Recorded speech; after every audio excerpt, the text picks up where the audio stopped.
in your case, again, to cut to the chase, the benefit of a board for you guys is to gain access to people who know way more than you do about things that you don't know as much about as you'd like. Interesting. And so if you take your skill sets, and now there's going to be things you know as much as anybody in the world about this part of what you do, and then as you taper off into other things, other areas of your knowledge or skills, they begins to degrade, where you get out to something like, I don't know shit about that. You know. So, but if you take just your core areas of competence, and then you look at what else would benefit this company. You know, would having a client-facing expert on how to structure things, would that benefit us? Would having a really experienced CFO from a big company, would that benefit us? Would having somebody that maybe they didn't have the expertise that you were talking about, but somebody that, like, I recently put a friend of mine. Actually, I didn't put him on the board, but I have him consulting for a company of mine. He was the vice chairman for like 20 years of Gray Advertising. Mm-hmm. Yeah. Okay, so I got him involved in one of my deals. Another one of my deals, I brought in a guy who was the chief human resources officer for Deloitte, which is about 200,000 employees, and he was the head of all their human resources, because this is a company that has a software, a very unique software that applies to human capital management. And so you bring on expertise in areas that are the most beneficial to you or would be going forward.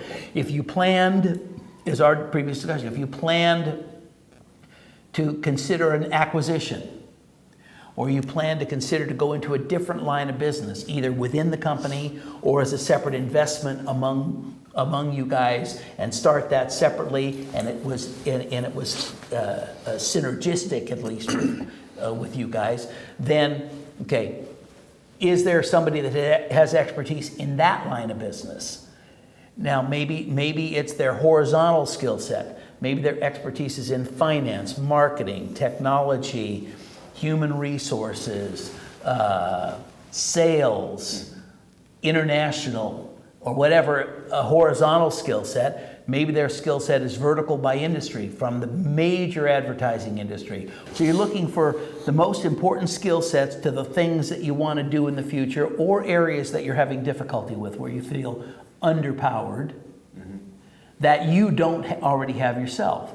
You know, now if you take a look at a client that Don and I just recently are finishing up with, it's an engineering firm, and they have all engineers on the board.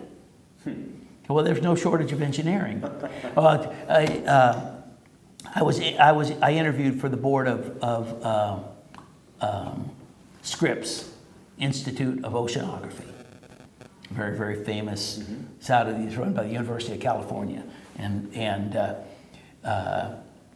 I didn't get selected to be on their board. Somebody that they knew recommended me, because their board was very dysfunctional, and they were having a lot of trouble. They were getting nothing out of the value of their board, and they didn't know what to do about it. And there was nobody that knew much about boards, and so they recommended me.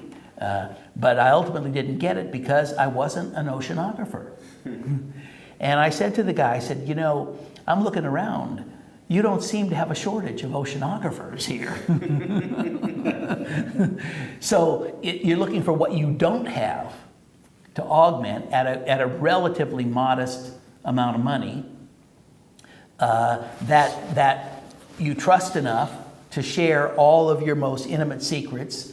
So they're really and they could become very, very close personal advisors as well to the management team. You could structure it so that they end up mentoring each of you in different areas, and I know you've got some of that with Tom's organization and so forth. But that's the real benefit to you guys. Yeah, I think you can boil it down to say outside perspective, and network. So to the degree you might have somebody come in who knows database and analytics as well as you do, but they may have contacts and a network of other people you'd like to meet or partner with, right? So networking and contacts is one part and perspective is another. And on perspective, it may be from manufacturing, finance background. You say, I've got that as well. But it's just another person who, you know, when you sit down with somebody who has exactly the same skills, may have a different perspective.